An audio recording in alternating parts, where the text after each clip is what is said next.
Hey guys, this is John, and I'm playing wareagle64 in the 15-minute pool on ICC. Wareagle64 is a 2141, so that's a pretty healthy rating in the 15-minute pool. I wonder if he is Is it Auburn? Yeah, Auburn are the War Eagles. Must be an Auburn fan. And looks like we got a Nimzo-Indian. I'm going to play Queen C2. I'm just checking his stats right now. This guy seems like a pretty consistent player across all time controls. His peak rating was achieved just yesterday at 2148. He has played over 1,000 15-minute games. And he has a note that says his USCF rating is 2046. So, yeah. USCF rated expert. We'll see what we can do against him. Okay, so he's playing this Zurich Variation. I don't think I'm going to play early a3. I'm going to play bishop d2. Or no, bishop g5, and then if h6, come back to d2, is what I meant to say. This is just kind of a sophisticated move that can be played in this position. You can also play bishop d2 immediately, of course. Along with a3, too. So, the argument is that h6 is like somewhat of a weakening move. So we've induced that by playing bishop g5. I don't really know enough about this line to like pass judgment about whether that's correct or not, but that's the extent of my knowledge. If a3 he takes and I take with the bishop is usually how this goes. What else could I do if I wanted? Yeah, nothing else makes a whole ton of sense, so let's just do this. Then he takes and we'll take with the bishop. He can't do anything other than bishop takes c3 because bishop a5 runs into b4.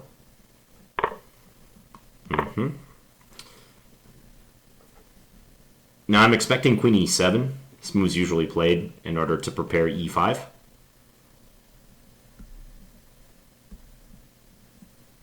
And if he does that, I think I will probably play e4.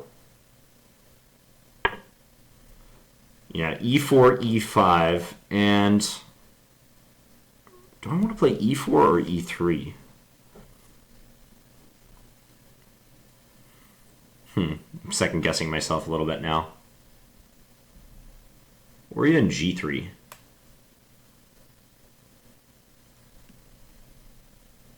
G3 doesn't look quite right, so I think I'll play e4. Yeah, let's go e4. And if e5, we'll play d5 as planned.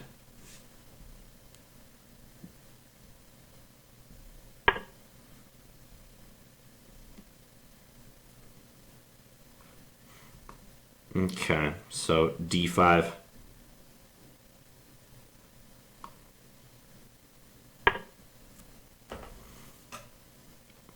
Could he jump into d4?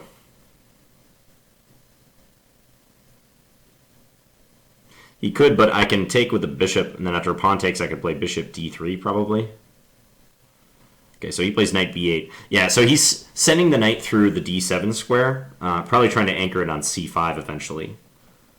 Do I play bishop e2 or bishop d3? Given that his knight is probably coming to c5, if he's allowed, I think I should play bishop e2. Might be a little preferable. I know a lot of times black will play c6 soon to try to like knock out white's center.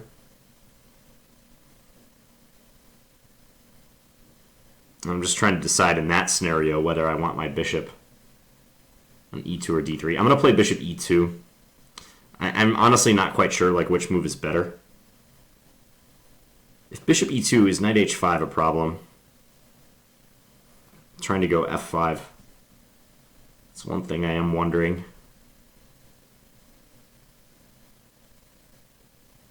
Okay, I changed my mind. Bishop d3 it is.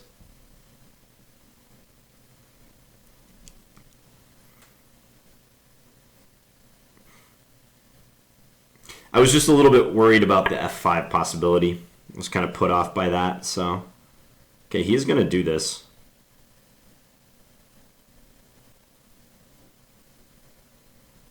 I could go c5 now, because if he takes it, his e5 pawn is weak. c5, knight f4, bishop f1. f5. Not liking that position. I think I should probably play g3, and if he goes bishop g4, maybe knight h4. It's the way to go. What if g3, bishop h3, though? Still knight h4? Probably. Yeah. I really don't want his knight coming into f4.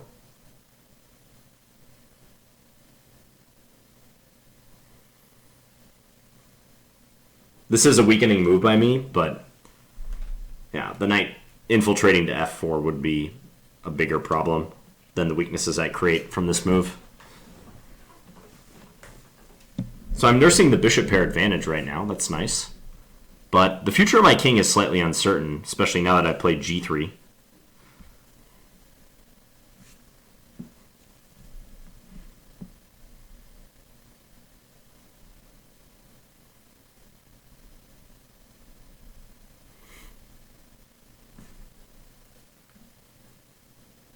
Yeah, if I were him, I'd play either knight d7, a5 is a candidate move. I've kind of shut down the f5 idea, so I don't know if he'll do that. He could play f5, maybe. Like if f5 and then e takes f5, e4 would be a possibility. So that after bishop takes e4, he would have bishop takes f5. He plays this, but now I think I'll go knight h4, I think is what I decided. Knight h4, is g5 a problem? Nah, g5's not a big deal. So let's do this. I like that move. I guess he might be able to play knight f4 still, but I can just take it in that case. And even though he could take on h4, I can take e5. So we appear to have all our bases covered. Still not sure which way I'll castle. Wow, he does go g5. Okay, so options here. I can play queen e2 or bishop e2. I could play knight f5. Knight f5 would just get me both bishops just right off the bat. Because I think for sure he'll take with his light square bishop. So bishop takes f5, e takes f5 we're looking at.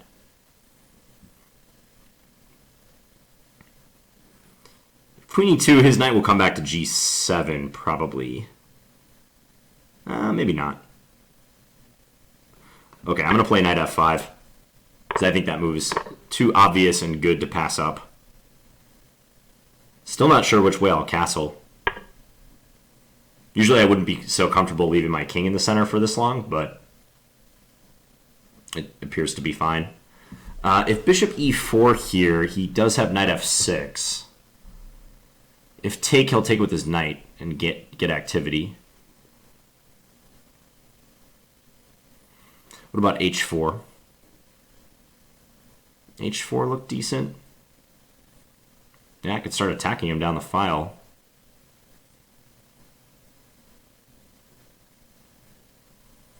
h4, he might play g4. I'm okay with that happening. Let's go h4.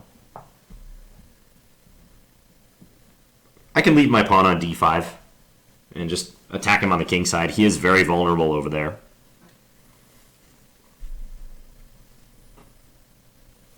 It would be great if I had a strong reason to castle queenside. That would be the best thing of all. Okay, now for sure his knight is coming back to f6. Like if I were to attack his g4 pawn right now, his only good move would be knight f6 to defend it. So I would like to sabotage that plan somehow if I could. What about queen d2? Queen d2 would be interesting. Idea of that would be that if king h7, I would have f6 check. He does have king g7 though. Am I being too smart for my own good? Probably.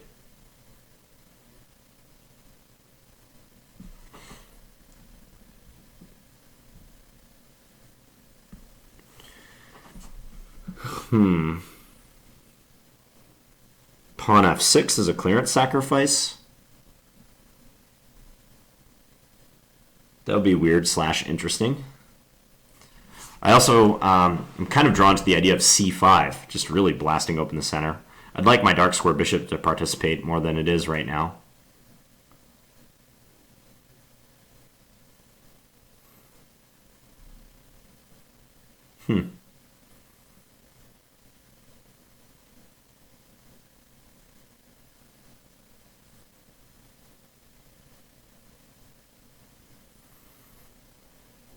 It's like, I can predict his next move pretty reliably. It's going to be knight f6, especially if I go after his pawn on g4 in any sense. This f5 pawn really gets in the way.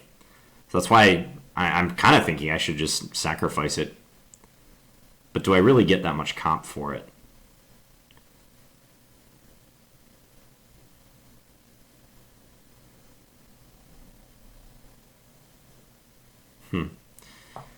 Queen e2, knight f6, h5 is another idea. But I don't know if I'm torn up if he goes h5. Probably not. I'm not all that unhappy about that. c5, I'm going back to that c5 idea again.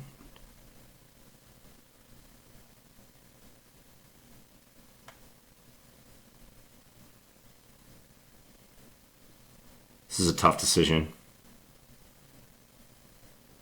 needless to say.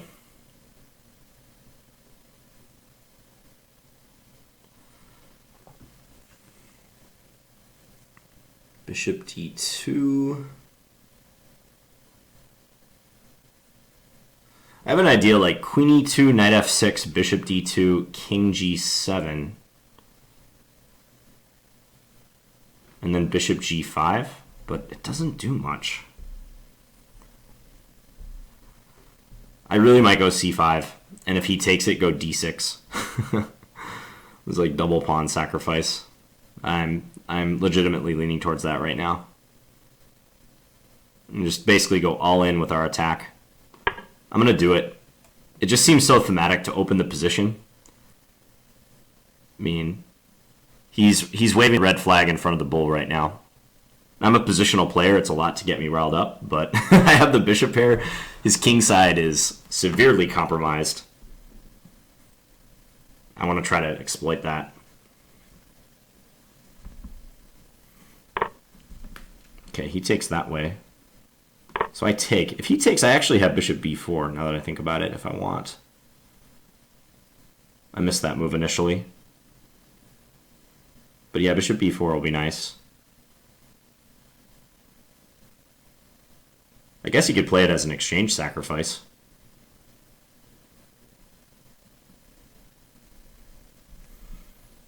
Nah, but if like queen takes d6, bishop b4, queen c6, I do have queen e2. Avoiding the queen trade, hitting g4, and still threatening the rook. That must be good for me. He might be realizing that he can't play queen takes d6 now. I don't know what my original intention was if queen takes d6 if I hadn't seen bishop b4. I should have calculated that.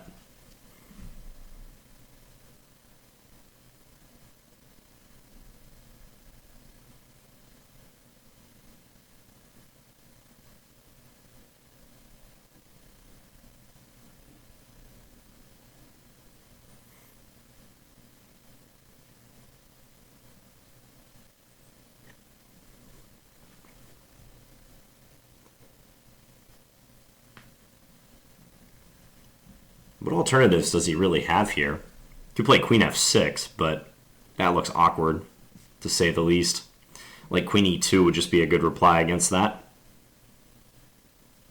Try to take on g4, also threaten e5. Maybe he'll do that, though. Like queen f6, queen e2, knight c6, queen takes g4 check, knight g7. And somehow hope that his pawns are good enough. Here I think he should play queen f6. Well, maybe not. Queen f6 I can take and even come into c8 and take b7. That's probably just winning boatloads of material. Wow, he has queen c6, but that's not good enough, I don't think. Does play queen c6. Okay, so this is where I was thinking queen e2. Because I think if I take on f8 and he takes c2, he might have some reasonable compensation. So I'm thinking keep the pressure on. Keep him running with this. See if he'll play knight f6 now. He likely will.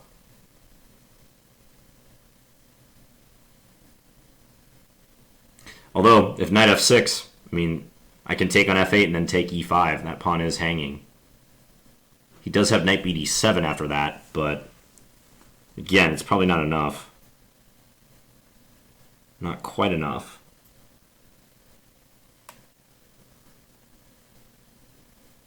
Lots of interesting developments here.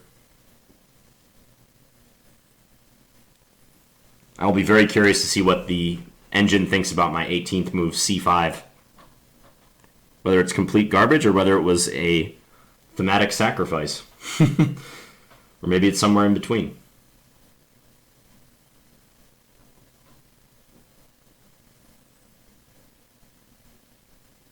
I mean, he really sort of has to play knight f6 here, right? I mean, knight g7 is the alternative. I am threatening to take on g4 with check. He could save his rook. He could move his rook somewhere, and then queen takes g4, knight g7. I just somehow doubt he'll do that. His knight looks so poorly placed on g7. I don't think he's chomping at the bit to put it there. But you never know. He might. Okay, actually, after that move, I do have bishop b5 still. His rook has no respite. Oh yeah, bishop b5 has got to be good. Bishop b5, queen c8 is the only move to save the rook. I take on e8. He takes. I give a check on g4, take the pawn. Knight g7, and I have f6 at the end of that line. That looks good, right? I don't want to go queen takes g4 first because knight g7 is played, and then I don't have bishop b5. So it's really important that I play this move first. He doesn't have any other moves to protect the rook. Queen c8 is like pretty much forced.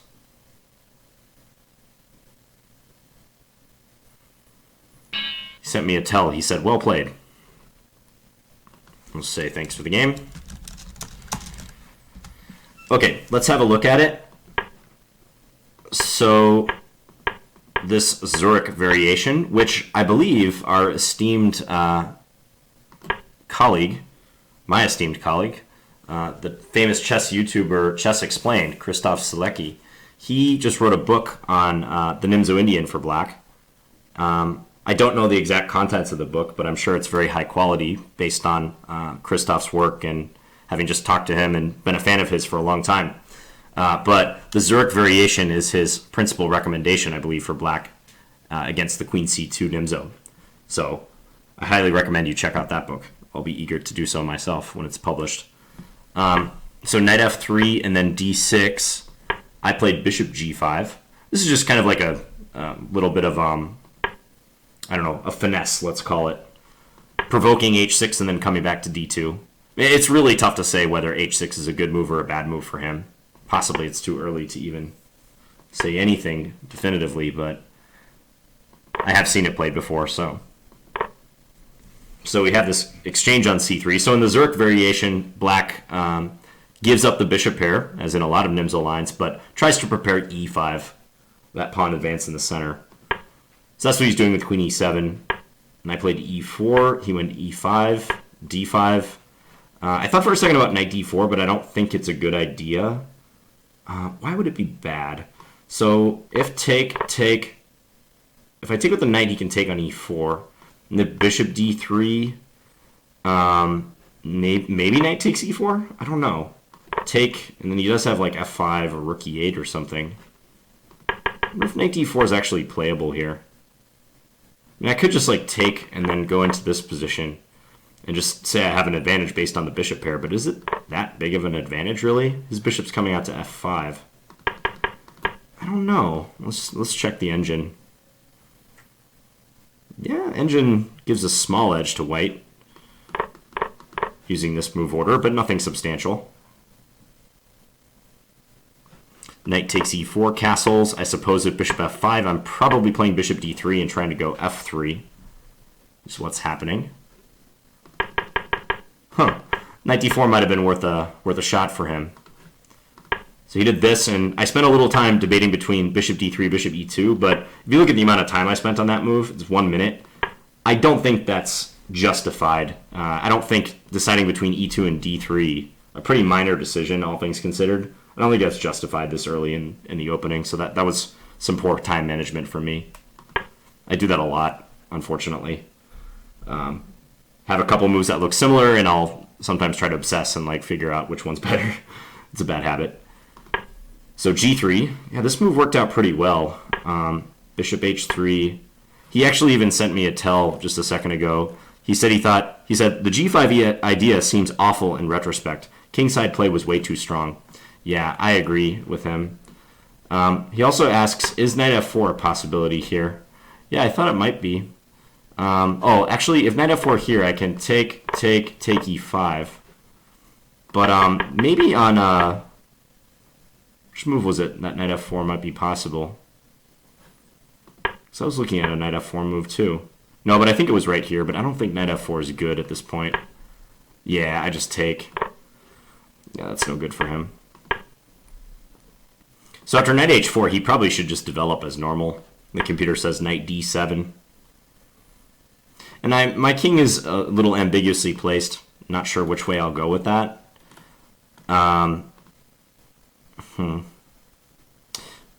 Bishop f1 is an interesting idea of the computer, trying to clear the defender of the f5 square, his light square bishop, so I can hop my knight in there. And if here, I can even insist with bishop e2 or play h3 to kick his bishop out. Yeah, actually, his bishop's trapped, isn't it, if he does that? Okay. But yeah, I kind of agree with him that g5 was really pushing the envelope. However, it resulted in a really interesting position. Take, and then he went c6. I played h4. This h4 move seems to be key, because I want to disturb his structure while his king is still compromised. So here, yeah, I had a decent think here as well. I spent 3+ minutes on this next move, because it just looked like a super critical move. And in fact, I'm going to turn off the engine for a second. So all the moves that I considered here, thought about many different things.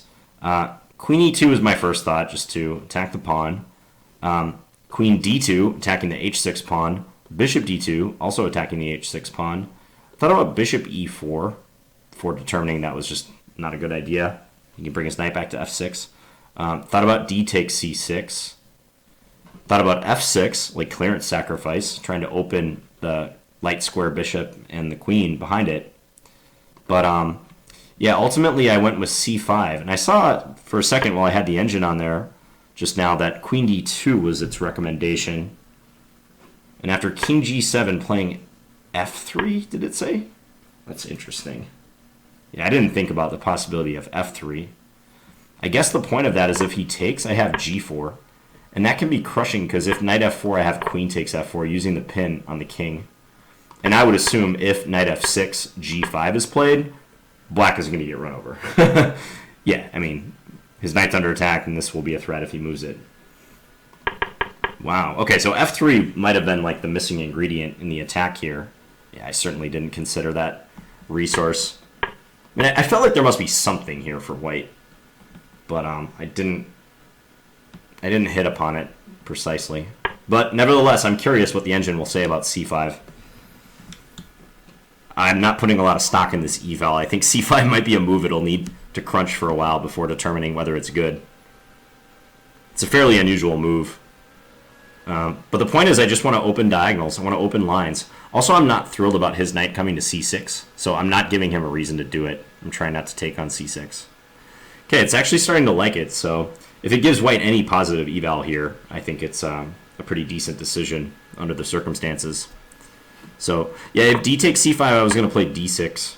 And if queen takes, probably just castle queenside. That was my intention. And now I'm down 2 pawns, but his knight is a long ways from coming out. I'm threatening stuff with my rook x-raying his queen. Computer says he's okay after knight f6, but it looks scary. It looks pretty scary for him, I think. So I wouldn't have minded playing that position. Instead, he took this way, which seems like a mistake. I'm pretty sure I missed bishop b4, unless I'm like completely forgetting what I thought about leading up to this moment in the game. But I don't think I saw. For some reason, I was very fixated on d takes c5 and not so much on c takes d5. I don't know if subconsciously I knew I had bishop b4 or not, but yeah, bishop b4 is very strong. I thought maybe he should go queen f6 in this position. Or no, okay, queen f6 was the move that would run into this. Check. Followed by taking on b7. He does have queen c6 at the end of this line to save himself, save his rook here. That's a funny move. I actually saw that move when I was calculating this line. Bishop a6. This is a nice trick when you're trying to get a rook in the corner and their queen is defending diagonally. If you play bishop a6 with your queen on like the b7 square in this case, he is in trouble because you're threatening to take on c6, knight takes, and then bishop b7. And no matter which way they take the bishop, they have problems. Knight takes would drop the queen, and queen takes deflects the queen from defending the rook, so you can safely take the rook now. My king is pretty open, actually, even though I'm up 2 exchanges, so I don't know if I would have gone down that line, but it was kind of a cute line that was possible. So he went here, and yeah, and I really like queen e2. I think it's important for me to keep the initiative, because if I take on f8, and he gets to swap, and then take here, the position is stabilizing somewhat. Like black, even though the computer thinks he's slightly worse, he's not going to get mated. And with this pawn center and the position remaining pretty closed, I don't know which side I would take, to be honest. I mean, even seeing the engine eval, I don't know that white is like that much better here. In fact, I think it could be kind of a tough position to play as white. I don't have any real good pawn breaks, and black dominates the center, so that's why I wanted to go queen e2. I'm not interested in just bagging the material at the first sign of recovery. I want to keep the pressure on, use my development advantage, the bishop pair, his open king. I'm not settling for less here. Yeah, and rook e8 was just a losing blunder. Bishop b5. Knight d7, the computer indicates, might give him some chances. Check. Knight takes g4, knight g7. Okay, and he's covering the f6 square, so I can't go there. Now I probably would bank the material, but yeah, it's kind of similar to the other position, except with queens on. I mean, he's got some compensation. Probably less compensation here, because I won the g4 pawn in addition, but even though it's plus 1.25, this is an unbalanced position, and it's not going to be easy to win for white. No way. So he had to do something like that. So rook e8 was just a big blunder, bishop b5, and he resigned. But just to illustrate what could happen, queen c8, only move to defend the rook, runs into take, Check. queen takes, knight g7 to save the knight, and then f6, and white wins. Yeah. So, interesting game, short but interesting game against wareagle64. I feel bad. He was talking to me a little bit in chat, and I was doing the video here. But anyways, hope you guys enjoyed this one. Before I end, let's just take a look. Just wanted to see the best list for a second. I'm like genuinely curious where I'm at. Okay, I'm number 4. There's Bones, there's Gore, and there's Super Chin Chan. I haven't really seen any of these guys playing. Tony's up there still. Hey Tony, how's it going? And yeah, hopefully I can play one of these dudes pretty soon. Frank Holschke. Looks like he plays a fair amount of 15-minute for a GM. And who's Gore? I know I've played Gore before. Igor Yanvaryov also plays a decent amount. Yeah, so I hope you guys enjoyed that one, and please leave me any feedback in the comments. Thanks for watching, guys. Bye.